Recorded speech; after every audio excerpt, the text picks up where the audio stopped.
Cuando alguien habla, no solamente procesa información racional, sino que el cerebro del oyente evalúa en milisegundos señales inconscientes que determinan si esa persona es creíble, confiable y digna de atención. Si cometes los errores que vamos a ver a continuación, activas lo que se llaman redes neuronales que generan desinterés, desconfianza o incluso rechazo, aunque tu mensaje sea valioso. Veamos ahora qué errores son, qué ocurre en la mente del receptor y cómo corregirlos. Pero antes, si este contenido realmente te aporta valor, dale like al video.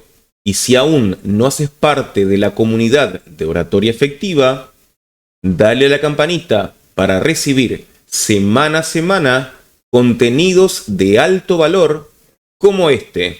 Así que vamos a lo que vinimos. El primer error que abordaremos hoy es el siguiente: hablar demasiado rápido o demasiado lento. Ahora, ¿qué ocurre en el cerebro del oyente cuando hacemos una de esas dos cosas? Si hablas demasiado rápido, el sistema límbico interpreta estrés y ansiedad. Esto activa la amígdala cerebral, generando incomodidad y una sensación de urgencia que provoca rechazo. Ahora, si hablas demasiado lento, la corteza prefrontal, que es la parte que gestiona la atención, pierde foco, se dispersa y desconecta. Ahora, ¿por qué esto te resta seriedad? El cerebro humano asocia el ritmo estable con control y confianza. Un ritmo inadecuado envía la siguiente señal implícita al oyente. Por ejemplo, no estoy seguro de lo que digo,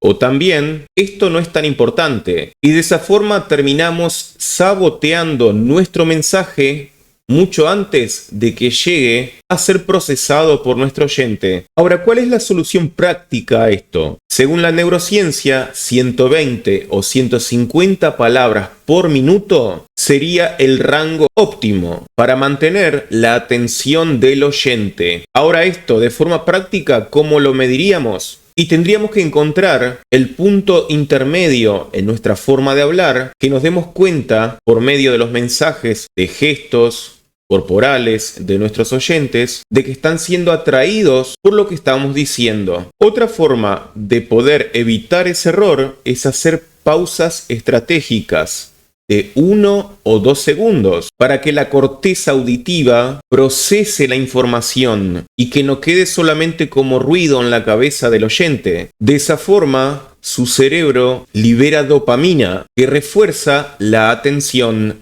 Como ejercicio práctico puedes hacer lo siguiente: grábate leyendo un texto y regula tu ritmo de lectura con un metrónomo y pausa después de cada idea clave. El segundo error es no modular el tono de voz, o sea, hablar plano. Ahora, ¿qué ocurre en el cerebro de nuestro oyente cuando hablamos de esa forma? Un tono monótono en la forma de hablar no activa la zona del cerebro que hace que se interprete ese mensaje como algo importante. Entonces, como resultado, el cerebro del oyente lo clasifica como algo irrelevante. De esa forma libera menos dopamina y otros neurotransmisores que son clave para mantener la atención. ¿Y esto por qué te resta seriedad? El tono plano en la voz transmite desinterés o también falta de convicción, y el oyente percibe que ni tú mismo te crees lo que dices. Así que su cerebro, espejo, no genera resonancia emocional.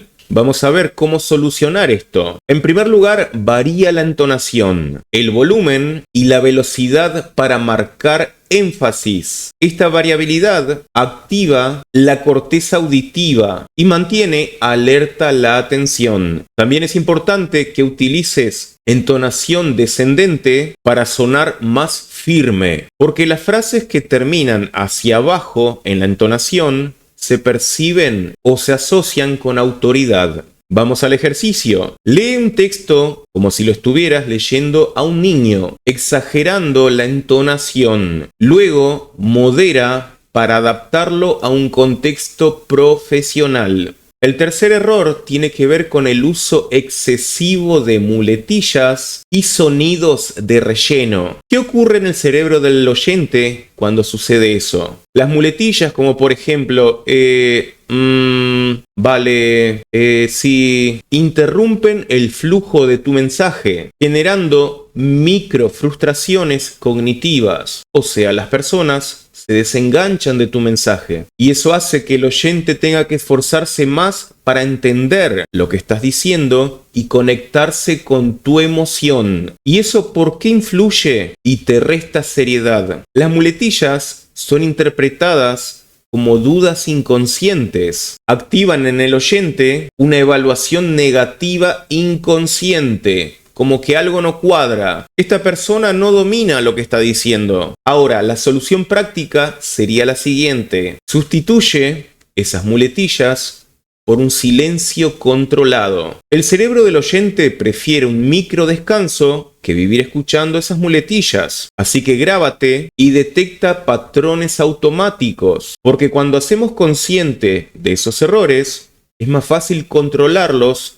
antes de que nos salga. Como ejercicio práctico, hagamos lo siguiente. Practica intervenciones cortas, con respiraciones profundas antes de hablar, para reducir la activación del estrés. Cuarto error, falta de contacto visual y expresión facial neutra. La falta de contacto visual no permite al oyente que genere conexión con nosotros y no activa lo que se llama la corteza fusiforme y las neuronas espejo, que son esenciales para la conexión social. Esto reduce la liberación de oxitocina, hormona clave para generar confianza. ¿Y por qué esto como orador te resta confianza? Cuando no miras a los ojos, el oyente percibe incoherencia verbal. Su cerebro primitivo interpreta lo siguiente: hay algo que no cuadra, no confíes del todo. Las soluciones prácticas serían las siguientes. Mantén el contacto visual aproximadamente un 70% del tiempo, alternando miradas suaves con microexpresiones que refuercen tu mensaje. También es importante que entrenes sonreír sutilmente y eso genera emociones positivas. Vamos al ejercicio práctico. Practica tus intervenciones frente al espejo, asegurando congruencia entre la voz y la mirada. Quinto error, no proyectar la voz con claridad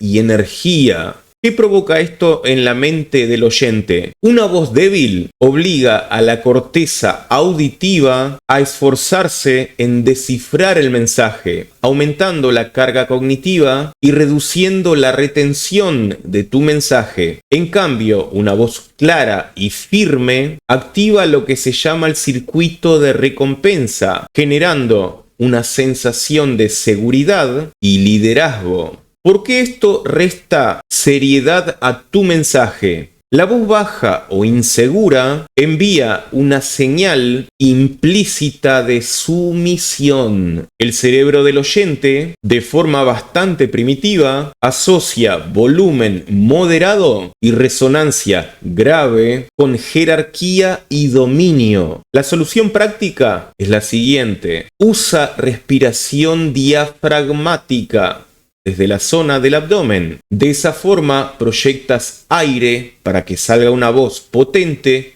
sin forzar la zona de la garganta y de esa forma potencias la resonancia torácica, la zona del pecho, y eso genera un tono más grave y firme. Es importante que practiques ejercicios de resonancia en el pecho para que puedas activar vibraciones graves. Como ejercicio práctico, haz lo siguiente: coloca la mano en el pecho y pronuncia vocales largas. Cuando notes la vibración, te darás cuenta que es eso lo que genera impacto inconsciente. Recordemos algo muy importante. El cerebro humano primero procesa las señales no verbales y paraverbales y solo después evalúa el contenido racional. Entonces, no basta con decir algo importante, hay que sonar importante. Cuando corriges el ritmo, el tono, el contacto visual, muletillas y proyección, alineas tu comunicación con los atajos cerebrales que generan confianza, respeto y recuerdo. Ahora, para comenzar con la base de todo esto que estamos hablando, te dejo debajo en la descripción el link a mi curso Sin Miedo a Hablar. En él aprenderás la base, que es superar el miedo a hablar en público de forma supernatural. Podrás también aprender a impostar tu voz para transmitir poder y confianza. Aprenderás a organizar tu discurso para que tenga proyección y mucho más. Así que te lo dejo para que des el siguiente paso para mejorar como un comunicador de alto impacto. Desde ya, nos vemos en el siguiente video.